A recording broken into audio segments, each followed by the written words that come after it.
Donc, est-ce que la résistance hétérogène aux antibiotiques, est-ce que ça a un intérêt pour le clinicien? Et on va prendre l'exemple de la résistance à la colistine.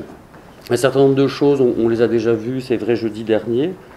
Et donc, je vais passer un petit peu rapidement pour voir ce que c'est que cette résistance hétérogène ou hétérorésistance chez les grammes négatifs.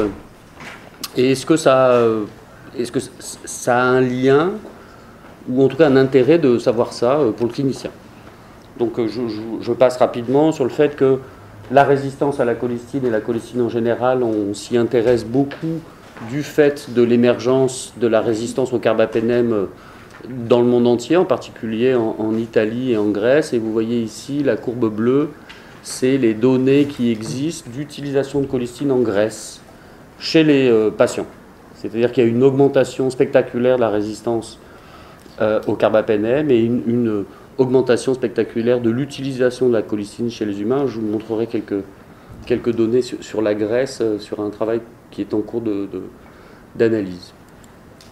Et donc du coup, alors je n'ai pas été le premier, puisque c'est Didier avec Andreas qui avait déjà posé cette question il y a maintenant presque 20 ans, sur le fait que la colistine, est-ce que ça ne va pas être l'antibiotique du XXIe siècle, et qui ne suscitait aucune émotion, puisqu'il n'y avait pas de résistance, jusqu'à ce qu'on réutilise cette colistine en question, très récemment, il y a 10-15 ans, et puis une augmentation de cette résistance qui a été observée.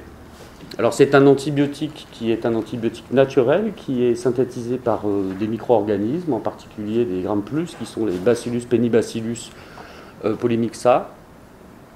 Un certain nombre de micro-organismes Gram négatifs sont résistants naturellement à cet antibiotique, et puis d'autres sont théoriquement sensibles. En gros, c'est un détergent. Alors cette diapositive, elle a un intérêt, c'est de montrer que tous les mécanismes qui ont été plus ou moins élucidés depuis une quinzaine d'années pour expliquer la résistance à la colistine, eh bien, sont extrêmement complexes, et c'est globalement, en dehors d'un mécanisme plasmidique ici, qui est une enzyme qui peut se transférer chez les grammes négatifs, c'est essentiellement de la régulation, de synthèse, d'expression des sucres à la surface externe des bactéries à grammes négatifs. Et donc c'est très compliqué, et du coup, ça amène à une réflexion qui est de savoir, dans ces mécanismes, quand ils sont complexes de régulation, est-ce qu'il y a une part possible dans une même population de micro-organismes qui seraient sensibles ou résistants parce qu'ils régulent différemment.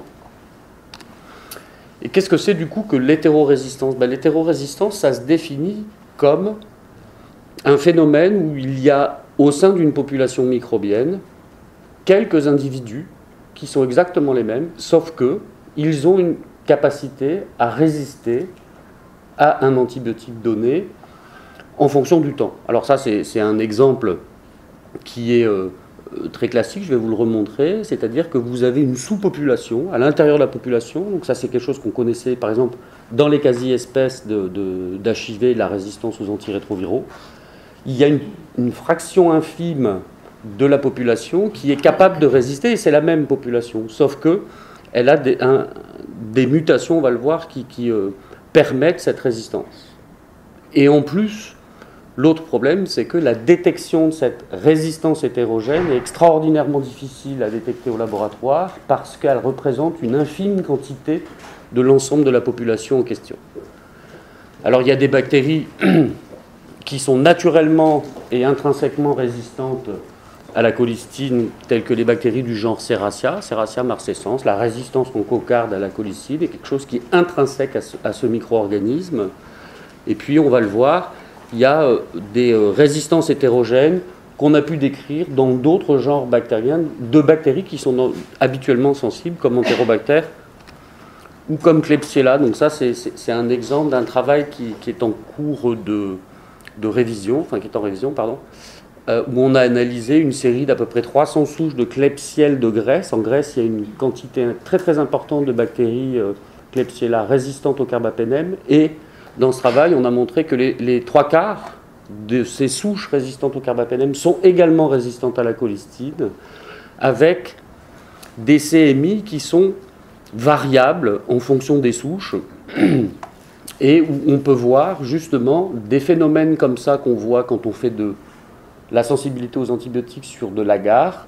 Eh bien, ce n'est pas une résistance homogène. Elle n'est pas du tout homogène pour la plupart des souches. Vous voyez, il y a des phénomènes comme ça de recolonisation à l'intérieur du disque, ou ici des petites colonies qui sont résistantes. Alors, comment on arrive à évaluer ce que c'est que cette résistance hétérogène? Eh bien, on fait ce qu'on appelle des population analysis profiles, donc des analyses de population, pour savoir si dans la population donnée, il y a quelques-uns des individus qui potentiellement sont capables de résister. Donc c'est expliqué sur ce schéma.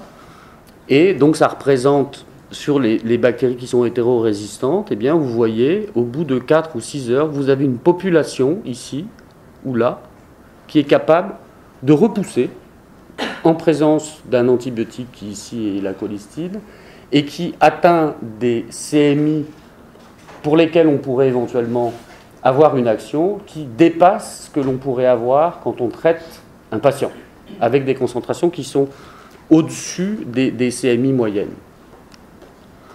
Et puis, l'autre élément qui est important, c'est que quand on regarde cette hétérorésistance ici, c'est ce que j'ai encadré en bleu, eh bien, vous avez une population qui est infime. Elle est de l'ordre de 10-5, 10-6 ou 10-7 individus dans la population en question. Et donc elle est extraordinairement difficile à détecter au laboratoire, bien sûr. Et en plus, elle est d'une stabilité inouïe parce que vous pouvez repiquer ce système-là et ces micro-organismes qui sont indétectables théoriquement, vous pouvez les repiquer tant que vous voulez, ils restent résistants. Donc c'est une fraction de cette population qui résiste. Alors ça, c'est un exemple de choses qu'on a pu faire ici à l'IHU. Vous voyez, ça c'est un cas d'une souche qu'on a isolée dans un contexte qui n'a strictement rien à voir, puisque ce n'était pas un patient infecté, c'était un patient de Michel qui avait une tuberculose multirésistante, et on a isolé une Klebsiella. Ah, vous voyez qu'elle est là. Elle est un tout petit peu en retard. Et donc, est-ce que c'est de la vraie hétérorésistance ou pas, ce phénomène? Parce que dans cet exemple, eh bien, vous avez une partie de la population qui est sensible, une partie qui est résistante. On le voit très bien. Si on arrive à les réisoler l'une et l'autre, une est résistante, l'autre est sensible, eh bien pourquoi? Par des analyses génomiques, eh bien, on peut démontrer qu'une partie de la population a un gène régulateur qui permet cette résistance, qui est inactivé. Et donc, c'est un premier exemple. Et quand on regarde les deux souches en question, c'est les mêmes, c'est exactement les mêmes. Elles ont le même profil Malditov, c'est le même antibiogramme, c'est le même sequence typing si on fait de la MLST, tout est pareil, c'est la même souche, sauf que une petite fraction de la population a quelque chose qui est muté, qui fait qu'elle peut être sélectionnée si jamais il y a une pression de sélection. Et pour revenir au travail qu'on a fait en Grèce, qui est en cours de publication, eh bien là, on avait un petit peu plus de matière, puisqu'on avait 213 souches résistantes à la colistine qui étaient en même temps résistantes au carbapénène. Eh bien, vous avez un panel absolument inouï de systèmes d'inactivation de gènes régulateurs, des séquences d'insertion, des transposons, des stops, des modifications, qui sont totalement associés à la résistance à la colistine et qui expliquent qu'une partie de cette population, elle est devenue résistante ou elle est sélectionnable, c'est-à-dire qu'elle est devenue endémique en Grèce, et ça n'a strictement rien à voir avec les systèmes plasmidiques enzymatiques qui ont été décrits plus récemment. Alors un autre exemple, Enterobacter, on avait des souches d'Enterobacter ici, Cloacae et Asburiae, vous voyez, qui ont ce phénomène d'hétérorésistance. Alors là, c'était un petit peu plus compliqué comme travail. On a dû faire de la mutagénèse transpositionnelle, du whole genome sequence et de l'analyse transcriptionnelle pour démontrer que tout ça était lié au fait qu'il y avait une surexpression d'une pompe à efflux qui était associée à cette résistance et que cette surexpression, elle était liée à un système régulateur à deux composants qui était modifié et qui explique ce phénomène d'hétérorésistance. Et puis, du coup, comme on a vu que c'était une pompe à efflux, eh bien, on s'est intéressé à savoir est-ce que ça peut être inhibé avec des inhibiteurs de pompe. Et donc ça, c'est un travail qu'on a fait avec Sophie.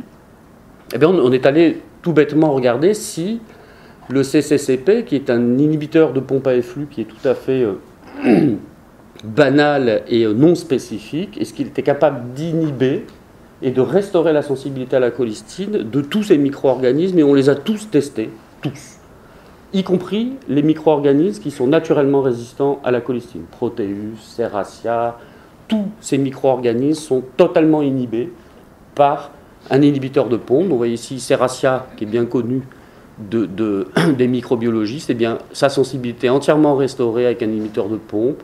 On le voit ici,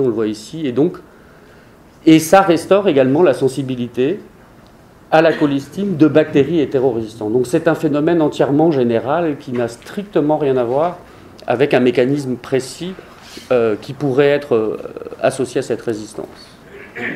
Alors la question maintenant, puisque c'était la question initiale, quand nous étions 3 dans la salle, est-ce que ça a un intérêt de savoir si une bactérie est hétérorésistante à la colistine ou pas? Alors il y a 3 évidences dans la littérature qui montrent que il y a une possibilité qu'effectivement la sélection d'un clone dans une sous-population, même s'il est en quantité petite, puisse être associée à éventuellement des traitements antibiotiques qui seraient problématiques. Et donc ce premier travail montre très bien, ici c'est chez Enterobacter cloacae, que dans un modèle murin, eh bien, la sous-population résistante, elle a un comportement qui fait qu'il y a un échec thérapeutique dans le modèle animal ici qui est la souris. De la même manière, ici c'est des souches de Klebsiella avec de l'hétérorésistance, toujours sur un modèle murin. Eh bien, il a été montré que l'hétérorésistance pouvait être associée à un échec thérapeutique, et donc que ça a un intérêt de savoir si on peut le détecter. Et puis le dernier travail, alors ici c'est encore plus intéressant parce que c'est une souche hétérorésistante à la colistine de Klebsiella qui n'est pas hétérorésistante quand on fait un test d'agar au test. Il n'y a pas d'hétérorésistance, sauf que quand on fait une analyse de population, de profil de population, eh bien, ce sont des bactéries, celle-ci en tout cas, qui est capable de continuer à avoir une croissance, y compris avec des concentrations de colistine qui sont extrêmement importantes par rapport au CMI qu'on peut observer in vitro et in vivo, et que cette souche ici eh bien, est associée de la même manière, dans un modèle animal, à une survie qui est amoindrie. Donc, il y a vraiment des évidences qui montrent que c'est potentiellement un problème, au même titre que la résistance hétérogène à la méticilline, qui est souvent de petite quantité, mais qui peut poser problème. Donc pour finir, c'est pas nouveau, cette histoire, mais c'est souvent et très très vraisemblablement sous-diagnostiqué, parce qu'un certain nombre de ces souches, on ne les détecte pas au laboratoire. On ne sait pas très bien comment les détecter d'ailleurs.